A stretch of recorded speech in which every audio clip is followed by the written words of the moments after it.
Nos acompaña hoy Pablo Celli, Contralor General del Estado. Bienvenido a Contacto Directo. Stephanie, muy buenos días. Buenos días también. Tuvieron que intervenir con auditorías a la Secretaría Nacional de Riesgos, a hospitales del IES, al Ministerio de Salud en Puerto Viejo, en Manta, en Machala, en Guayaquil, en Ambato, en Ibarra, en Quito, algunos gobiernos autónomos descentralizados. Realmente, Contralor, al país le alarma ver esta indolencia en medio de una emergencia, mientras la Asamblea quiere aprobar un proyecto con nuevos impuestos a trabajadores y a empresas. ¿Están concluidas esas auditorías?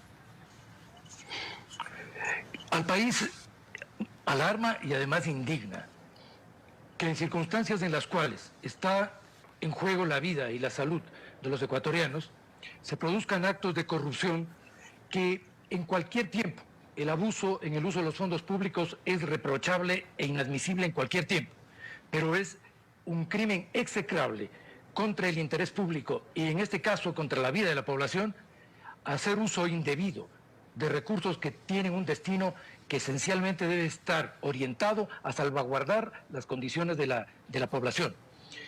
En tal virtud, desde el inicio de la emergencia, la Contraloría viene realizando auditorías a la totalidad de contratos que se están realizando en el marco de esta emergencia sanitaria. En concreto, se están realizando al momento 53 auditorías. Estas 53 auditorías se ejecutan en GATS, tanto provinciales como municipales, en empresas públicas. Estamos realizando 28 exámenes en la red hospitalaria, 11 en lo que tiene que ver con la red hospitalaria del IES y 16 en la red hospitalaria del Ministerio de Salud. Este conjunto de acciones busca precautelar el interés del Estado en un momento en donde la sociedad en su conjunto ha visto con grave estupor las condiciones en las cuales se encuentra la red de salud del país. No son problemas solo inmediatos. Aquí hay una acumulación de circunstancias que han tornado crítica el Estado. ¿Y cuáles han sido, Contralor, algunas de los resultados ya de esas auditorías? Usted me habla de 53 que están en ejecución, pero ya hay, por ejemplo, un informe de responsabilidad penal por la adquisición de las mascarillas, de los guantes del IES. En ese caso concluyeron que el IES le estaba comprando insumos médicos a un proveedor que estaba inscrito para servicios de alimentos, de bebidas. ¿Cómo estaban relacionadas las empresas invitadas a participar, por ejemplo? Sí, en relación a la pregunta concreta suya, en el caso del IES, en relación con la adquisición de los kits, mascarillas y otros insumos, se encontraron algunos elementos. En primer lugar, el hecho de que las decisiones se adoptaron por parte del director general sin contar con la aprobación del Consejo Directivo. Esa era una competencia que no tenía el director y que por lo tanto violentó la ley ya en la propia formulación de la contratación. Además de esto, existió un conjunto de irregularidades que fueron en sobreprecios, por ejemplo, en donde entre el 400 y el 9000% en distintos insumos. En mascarillas fue el 400%, 9000% en protectores faciales. Es decir, un contrato absolutamente lesivo al interés público en un área altamente sensible. La empresa que fue invitada, las empresas que fueron invitadas a participar se encontraban relacionadas entre sí. La empresa que fue adjudicada con el contrato compartía local, direcciones, referencias comerciales con otras de las empresas que estaban invitadas. Todo este conjunto de irregularidades configuran un indicio de responsabilidad penal que fue enviado a la Fiscalía General del Estado, con quien mantenemos la coordinación necesaria para que avancen estas investigaciones y las acciones legales correspondientes. Claro, y luego es qué pasa con Fiscalía, ya le voy a preguntar sobre eso, pero el que usted menciona es solamente uno de los ejemplos, no vamos a entrar aquí en todos, pero luego está la responsabilidad del Estado en permitir estos sobreprecios, la especulación, porque se escudan con decir que son los precios del mercado. El Hospital de los Ceibos, por ejemplo, compra una bolsa para cadáveres en $148, mientras el Hospital Teodoro Maldonado pagaba 45 y la Policía Judicial pagaba 11. Sí, lamentablemente es absolutamente escandalosa la situación de adquisiciones de fundas para cadáveres. Es en varias instituciones se producen distorsiones en precios que son absolutamente insostenibles desde el punto de vista económico. Lo que usted acaba de mencionar es así. En el caso del Hospital Los Seidos, es una adquisición que cuadruplica los precios que se han pagado en otras instituciones similares. Pero esta situación en la red hospitalaria, le mencionaba hace un momento, tiene antecedentes. Exámenes previos de la Contraloría han venido advirtiendo la situación que atraviesa esta red. Alrededor de 250 millones de dólares es el resultado de sanciones que la Contraloría ha establecido en la red hospitalaria y en el sistema de salud pública en un periodo de 2 años. Estas sanciones tienen que ver con sanciones civiles, administrativas e incluso indicios penales. La grave situación del sistema de salud es algo que debe ser inmediatamente abordado de manera integral por el Estado, no solamente desde el punto de vista sancionatorio, también desde el punto de vista correctivo y de política pública. Es un sector que debe tener una prioridad en la racionalización, en el uso de recursos y un control estricto y absoluto de su utilización. Si usted habla de 250 millones solamente en multas en los últimos 2 años, es decir, luego informes de responsabilidad penal, es decir, ahí estamos hablando de que hay indicios claros de que se puede estar perjudicando las arcas del Estado, que se roban la plata y por ende lo que le preocupa a la ciudadanía es si están recuperando o no, porque esos 250 millones más lo que se roban sumaría mucho de lo que hoy están queriendo y que les toca meterle la mano al bolsillo de los ecuatorianos. Ahora, esto no es nuevo, Contralor, pero ahora dicen que van a tomar medidas sobre las compras públicas. Anunciaron la decisión del gobierno de centralizar las compras públicas en 4 entidades, es decir, en lugar de estar desperdigadas, dicen en 700. Le pregunto, ¿no hay riesgo de que se concentre en cambio la corrupción o usted cree que el control sí podría ser más ágil? La concentración administrativa, en primer lugar, en general, no es un procedimiento que desarrolle la institucionalidad pública. Creo que es muy importante que la institucionalidad pueda tener integridad en su capacidad de gestión a todo nivel. Creo que el problema está, más vale, por el aseguramiento jurídico y por los mecanismos de control administrativo previo y de control posterior. Uno de los elementos que ha debilitado seriamente al sistema de contratación pública fue el haber retirado a la Contraloría General del Estado su capacidad para emitir informes previos, conjuntamente con la Fiscalía, previos a la realización de un contrato de Estado. Al haber retirado esta responsabilidad del control previo, se debilitaron muchísimo los elementos que permitan prever circunstancias que posteriormente deberán ser juzgadas. Es indispensable que se devuelva a la Contraloría y a la Procuraduría General del Estado la capacidad que históricamente tuvieron para emitir informes previos en contratación pública. Pero ¿qué intentos hay sobre este tema para no pasarlo, Contralor, de que en realidad se lo quiera cambiar? Es decir, en Montecristi eliminaron ese informe previo de Contraloría a las compras públicas y en la década correísta se hizo cosa de todos los días, valiéndose de eso, declarar emergencias para poder contratar a dedo. Entonces, si hoy vemos que está desbordada también o están desbordados casos de corrupción que se siguen detectando, el actual gobierno ha tenido la iniciativa de reformar la ley de contratación pública, detener este tipo de abusos con las facultades que tenía antes la Contraloría, por ejemplo. Sí, bueno, en primer lugar, respecto de lo anterior, es indispensable una reforma legal integral que permita que el sistema de contratación pública tenga todos los recaudos, los elementos de seguimiento, de control y de juzgamiento. Esto supone que el control previo y el control posterior deben estar claramente determinados en la ley e institucionalizados adecuadamente. Por esto insisto en el informe tanto de Procuraduría como de Contraloría General del Estado.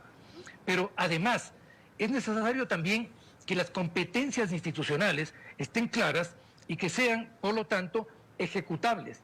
Lamentablemente en la Asamblea Nacional, en la discusión respecto de las reglas fiscales, en el proyecto de ley de ordenamiento de finanzas públicas, se discutió, y yo participé, respecto de algunas normas que se introdujeron en el proyecto que tienen un fuerte vicio de inconstitucionalidad por generar responsabilidades contradictorias y contrarias a las competencias de instituciones existentes. En concreto, hay tres aspectos que yo observé en mi comparecencia.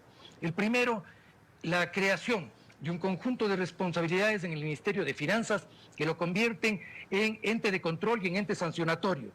Al generar un informe que se confundiría con los informes de Contraloría destinado a supuestos entes de control en las instituciones que no existen, puesto que el único ente que tiene responsabilidad constitucional para ejercer el control público es la Contraloría General del Estado. Bueno, y en ese caso no es únicamente es absolutamente equívoco. Quien ha criticado el que se esté dando esta duplicidad de funciones. Ya vimos también la posición de la Fiscal General del Estado en cuanto a la Secretaría Anticorrupción. Ahora, para no dejar el tema al que usted se estaba refiriendo, Contralor, ya vimos años atrás, es decir, hay antecedentes en lo que seguimos viendo una película que se repite. El Contralor en su momento le acusaba al fiscal Galo Chiriboga en ese momento de retardar las investigaciones de peculado cuando Contraloría levantaba indicios de responsabilidad penal, y hubo miles de casos. Esto ha cambiado actualmente en la Fiscalía por más buena voluntad, faltan refuerzos a la capacidad operativa, porque lo que se nota es que mucho de lo que se enteran es por denuncias ciudadanas, es por prensa, es por investigaciones del exterior. Yo creo que tenemos que ser muy precisos en ese punto. En primer lugar, creo que la contraposición entre instituciones jamás será un camino para avanzar ni en el control y mucho menos en el desarrollo del sistema del Estado en el Ecuador. Jamás puede producirse una contraposición entre instituciones públicas y mucho menos entre la Fiscalía y la Contraloría General del Estado. Nosotros tenemos hoy ventajosamente una entidad en la Contraloría y en la Fiscalía y dos autoridades que coordinan de manera permanente los procesos de control, manteniendo un respeto absoluto a sus competencias y una concurrencia en acciones en pos de la eficiencia en cada uno de los casos. Pero esto va mucho más allá de la coordinación, Contralor. Es decir, si usted me dice que lleva 2 años emitiendo incluso multas por 250 millones de dólares por lo que está pasando en la red de salud, si usted ha emitido informes de responsabilidad penal, ¿dónde están? ¿Se han despachado? ¿Hay resultados sobre eso o siguen pasando solamente a la siguiente pelotita?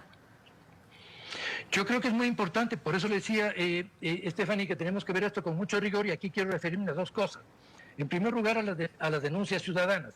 Por supuesto, las denuncias ciudadanas han sido y son un camino muy importante para iniciar investigaciones, pero las denuncias ciudadanas ni agotan la investigación ni subrogan el proceso de sustanciación legal de pruebas que permitan llegar a la persecución de los delitos.